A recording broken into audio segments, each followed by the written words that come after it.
guys, assalamualaikum warahmatullahi wabarakatuh and welcome back to my channel. Okay guys, assalamualaikum. So kepada korang yang baru dekat channel ni, nama aku Iqmal Nur. Dan kepada korang yang dah lama dekat channel ni, mesti korang yang kenal aku kan? Okay guys, first of all aku nak cakap terima kasih kepada korang yang dah klik video ni. Dan kepada korang yang dah subscribe, like, comment and share dekat YouTube channel aku. Dan jangan juga lupa untuk tekan loceng tong. Sebab kalau korang terlupa nak tekan loceng tu, kalau aku ada upload video baru nanti korang akan mudah terlepas. Lepas tu jangan juga lupa untuk follow aku dekat all of my social media platform. Dekat Instagram, dekat TikTok, dekat YouTube. Jangan lupa untuk subscribe. Okay guys, macam biasa, korang dah dengar belum lagu Pandang-Pandang by Iqmal Nur? Korang kalau belum dengar lagi lagu Pandang-Pandang Iqmal Nur, korang boleh pergi dekat YouTube channel Mixology Music. Sebab dekat situ korang boleh dengar lagu Pandang-Pandang daripada Iqmal Nur. Okay, so kita dah nak sampai 300k tontonan untuk lagu Pandang-Pandang. Terima kasih guys. Macam tu aku tak tahu nak balas macam mana. Jasa korang untuk dengar lagu Pandang-Pandang tu, thank you so much. Nak dijadikan cerita macam tu. Keep support aku, selalu tengok video Pandang-Pandang dan video aku, okay? Okay guys, so hari ni kita nak buat noror. Okay, aku tak tahu kenapa aku nak buat noror, tapi biarlah kalau aku nak buat noror, biarlah aku nak buat noror kan. Noror hari ni dia macam noror-noror sebelum ni juga. Tapi kau ingat tak sebelum ni aku pernah cakap, kalau kita beli kucing, kalau kita beli ikan puyuh, okay, benda tu dapat membantu kita untuk menghalau jin, menghalau hantu kan, lebih kurang macam tu lah apa yang aku cakap tu kan. So ada satu video lalu dekat FYP TikTok aku, seorang ustaz ni dia bersembang dengan seorang artis terkenal, macam tu, Datuk Roshamno tak silap aku. Seorang ustaz ni dia pandai lah dalam bidang macam jin apa benda semua ni, dia pandai dalam bidang macam ni. So dia ada cakap pasal ikan puyuh.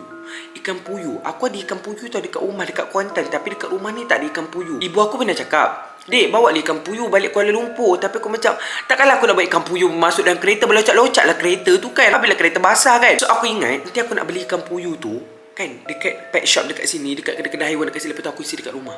Bagus juga tau. Jom kita tengok apa sebenarnya kaitan ikan puyuh dengan benda-benda hantu ni. Jom kita masuk dalam video. Okay guys, so korang tengok, ikan puyuh boleh menghalang sihir. Jin tak boleh masuk dalam rumah kalau ada ikan puyuh. So jom kita dengar. Aku dah like, aku dah save dah.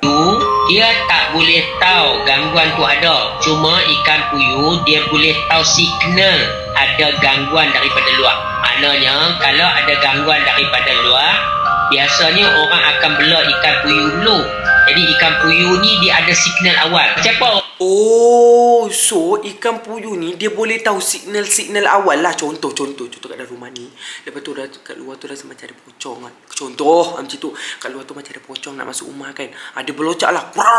Dia locak dalam air tu. Lebih kurang kot. Orang dulu-dulu Datuk, dia bela ikan puyuh. Kenapa tu? Sebab ikan puyuh ni dia ada sensor. Sensor tu apa? Ikan puyuh dia tak boleh tahu gangguan tu ada. Cuma ikan puyuh dia boleh tahu signal ada gangguan daripada luar. Maknanya kalau ada gangguan daripada luar, biasanya orang akan bela ikan puyuh dulu. Jadi ikan puyuh ni dia ada signal awal. Kalau ada ikan puyuh ni, dia akan bagi signal, bagi tanda. Sama ada ikan tu berkodek-kodek kuat-kuat kan, dia bagi tanda awal. Jadi orang dulu-dulu dia tahu signal awal dipanggil. Macam saya pernah bagi tahu kepada Datuk, macam mana orang-orang Jepun dia boleh tahu macam mana nak jadi gempa bumi. Dia akan bela tikus. Oh, faham? Sampai situ aku faham lah. Aku tak tahu korang faham ke tak. Aku faham je. Dengan adanya tikus, dia boleh dapat kesan gempa bumi. Sebab tikus, dia ada connection yang rapat dengan benda-benda yang ada dekat laut. Dia punya penegaran dia itu, dia lagi cepat. Sebab itu orang dulu-dulu dia akan tengok pada binatang. Orang dulu-dulu dia tengok pada alam, dia akan buat kajian. Datuk pernah tengok tak? Kalau orang dulu-dulu, kalau dia pergi belayar di laut, dia tak payah pakai peta lah. Dia hanya tengok pada bintang di laut saja. Weh, aku baru tahu orang dekat Jepun, kalau dia nak tahu ada tsunami ke tak, dia beli tikus. Aku baru tahu Aku baru tahu tau. Ni ilmu baru ni. Antara binatang yang boleh nampak malaikat adalah ayam bapa. Ayam. Ya, sebab itu orang tua-tua dulu dia akan bela ayam. Jadi maknanya ulama-ulama dulu, orang tua-tua dulu dia bela binatang ni sebagai satu signal untuk jadi penanda arah. Sebab ada bahan yang kadang-kadang kita tak boleh nak capai melalui akal fikiran kita. Maka orang dulu-dulu dia buat melalui binatang. Oh, itu kadang-kadang ayam bapak ni pukul 4.30 pagi dia berkokok, maknanya malaikat turun. Ada malaikat dekat situ kan? Ya, dia nampak. Ayam bapak Ayam bapak namanya. Ayam bapak boleh nampak malaikat ya? Jadi maknanya Ayam bukan bapak ayam. Ayam bapa. Maksudnya bukan manusia lah yang nampak tu. Binatang.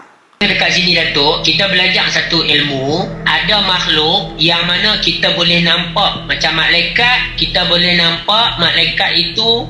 Ayam boleh nampak malaikat sebagai contoh. Anjing sebagai contoh kan. Anjing boleh nampak, kita panggil syaitan. Jadi maknanya Anjing boleh nampak setan. Anjing boleh nampak setan. Datuk, aku selalu jalan depan anjing tau. Anjing selalu au au au. Aku setan ke? Ke memang anjing macam tu kan? Anjing biasanya macam tu kan? Terasa pula hati ni. Aku selalu lalu depan anjing. Bukan aku nak cakap korang apalah. Aku kalau lalu je depan rumah orang yang bela anjing kan, anjing tu selalu au au. Macam aku ni setan pula Bukan kan? Dia memang macam tu kan anjing kan? Kalau kita lalu depan rumah tuan dia memang macam tu kan? Macam contoh dia nak jaga tuan dia lah kan? Terasa pula dia ni macam setan dia. Tak pakai sambung.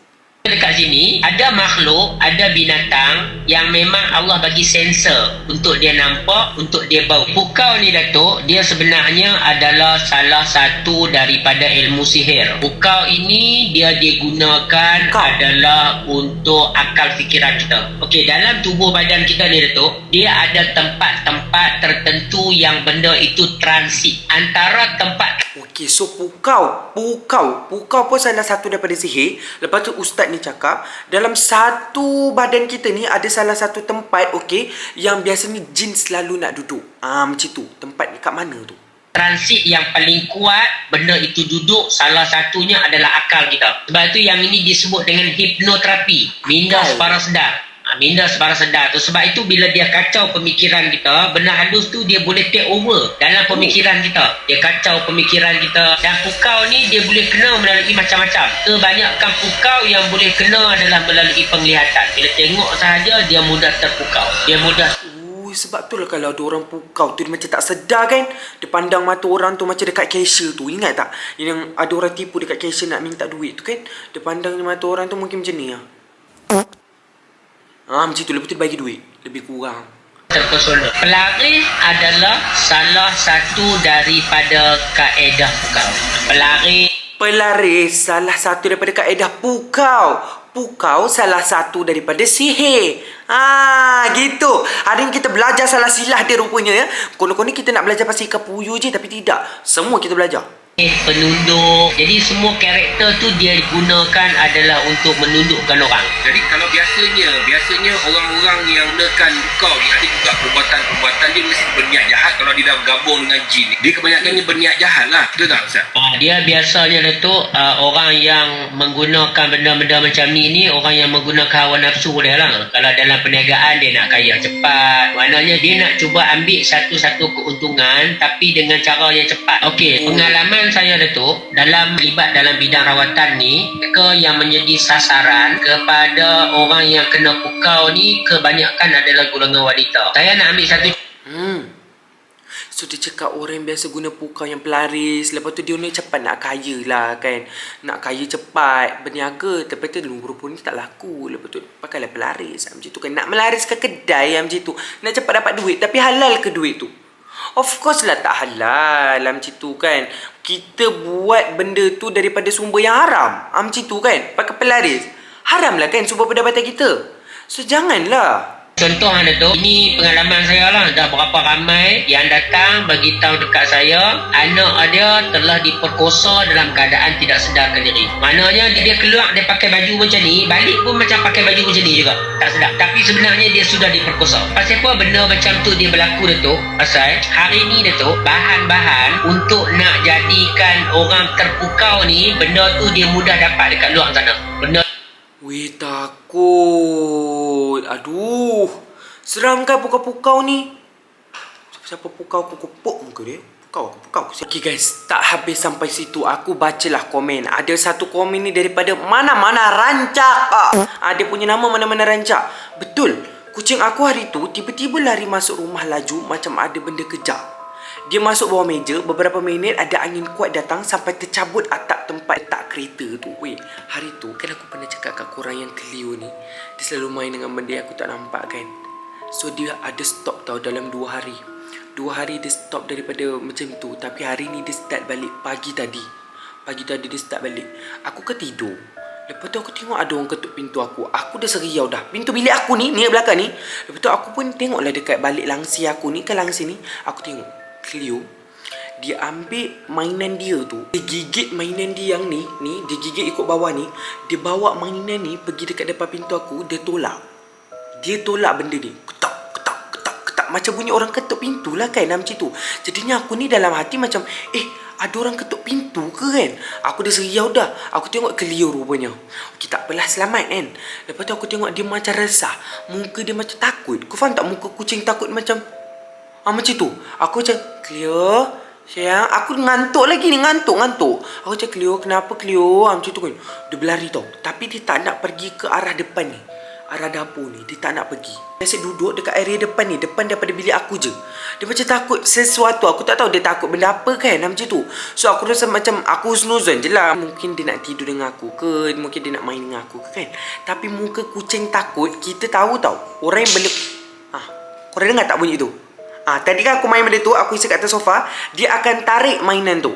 Dia akan tarik. Dia akan bawa pergi mana-mana. Aku perasan tadi sejarah dia bawa mainan tu pergi depan pintu aku. Dia ketuk. Tanda dia nak masuk. Tapi aku tak boleh bagi dia masuk sebab pagi tadi aku sesama gila. Orang dengar kan? Aku resdung. Jadi aku tak boleh pegang dia lagi pagi tadi. Jadinya aku macam, Cleo duduk dulu tau luar tu. Duduk je dulu luar tu. Nanti dia dah okey, dia keluar. Aku cakap macam tu kan. So, aku macam husnuzon je lah mungkin. Yelah, tak ada apa-apa lah kan. Tapi kita sebagai orang yang dah jaga kucing. Dan siapa-siapa kat sini pencinta kucing. Diorang tahu muka kucing yang takut macam mana. Macam, hidung dia kembang weh tadi. Macam tu. Aku macam, kau kenapa kau penat sangat ke berlari dekat depan ni? Kita boleh nampak daripada raut wajah dia lah. Kucing yang muka terkejut, kucing muka takut. Tapi duduk seko-seko. Kau faham tak? Kalau aku boleh seko lagi, mungkin aku boleh cakap dia bergaduh. Tapi ni tak. Dia seko, dia bergaduh dengan siapa? Dia bergaduh dengan ni, sofa ni. So aku rasa sampai sini dulu video horror kita. Kalau korang nak lagi video horror ataupun video vlog-vlog best, korang just komen dekat bawah, okay? Semoga korang sentiasa berada di dalam lindungan dan rahmat Allah Subhanahu Wa Taala. Semoga kita berjumpa di dalam konten-konten seram horror ataupun konten-konten yang akan datang. So, bye-bye.